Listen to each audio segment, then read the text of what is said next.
I'm here today on a gorgeous February 10th, 2010 with an expatriate from Canada, Greg Clark, and it's been a pleasure meeting him. Our friend, mutual friend Carol actually linked us up, and she said, oh, if you're going to Guadalajara, you gotta meet Greg Clark. And here he is. I've just taken the bus down from Tlaquepaque to Ajijic, which is actually pretty much the center of Canadian and US retirees, right? Pretty much.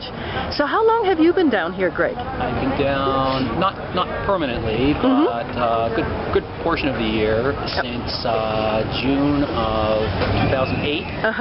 And I've been coming back and forth, Christmases, March break, since about 1998. Wow, excellent.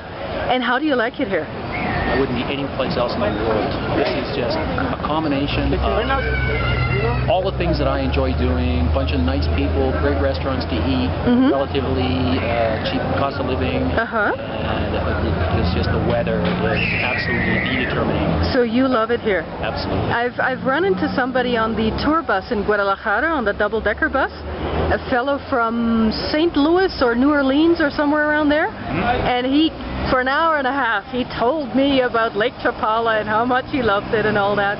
Do you mind if we maybe walk down a little bit, because we're in the Tianguis, which is basically, is it a weekly street market? It's a weekly street market. Wednesday is the day for Ajijic.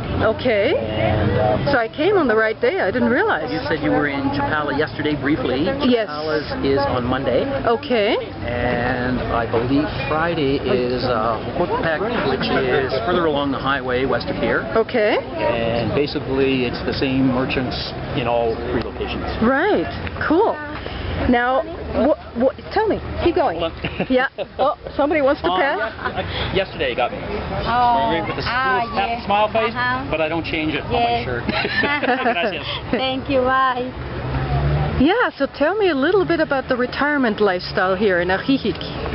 It reminds me of a cruise ship in a lot of ways, because you can do as much or as little as you choose to do. I see. If you want to sit and bake in the sun for 12 hours a day, you can do that. If you want to go exploring the second-hand stores, the restaurants, the Tianguis, let's see what else. We have a little theater here, which is actually in the next town over, which is San Antonio.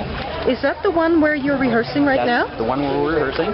So what production are you working on, Greg? Doing The Boyfriend this year. The little theater does 6 different shows a year. Okay. One of which is a musical. And the other a combination of drama, comedy, farce. The reason they only do one musical is a number of people are involved in other musical endeavors down here. Los Cantantes is a group who sings on a regular basis. Actually, we leave early on Wednesdays because some of the people rehearse for that on Wednesdays.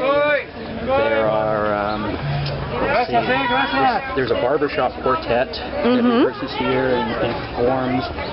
And so, yeah, basically, because it takes so long, we started rehearsing January 4th, and our opening night will be February 27th. Okay. And we rehearse 6 days a week, especially if you're in the chorus and you sing and dance. Yeah. You're in rehearsal pretty much all 6 days of the week. And how many hours a day of rehearsals?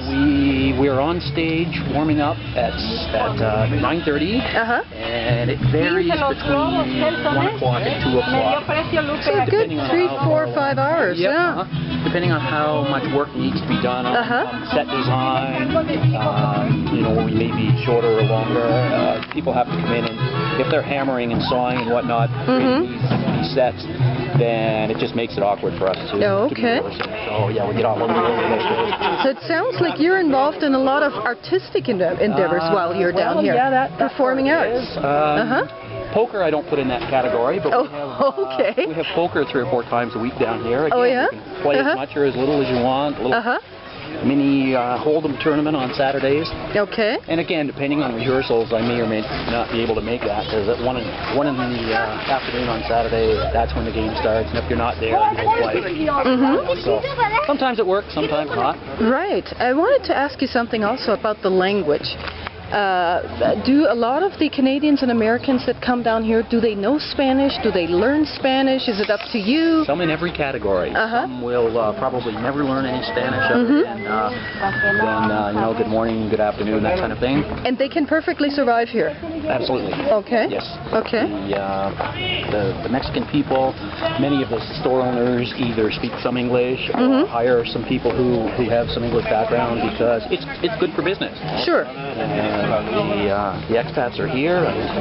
If they want their share of our business, then, you know, for a lot of the people, they need English being spoken to them. They don't have enough facility in Spanish to make it work. Exactly. Well, let me cut this clip here for a second and come back to you in just a moment. Absolutely.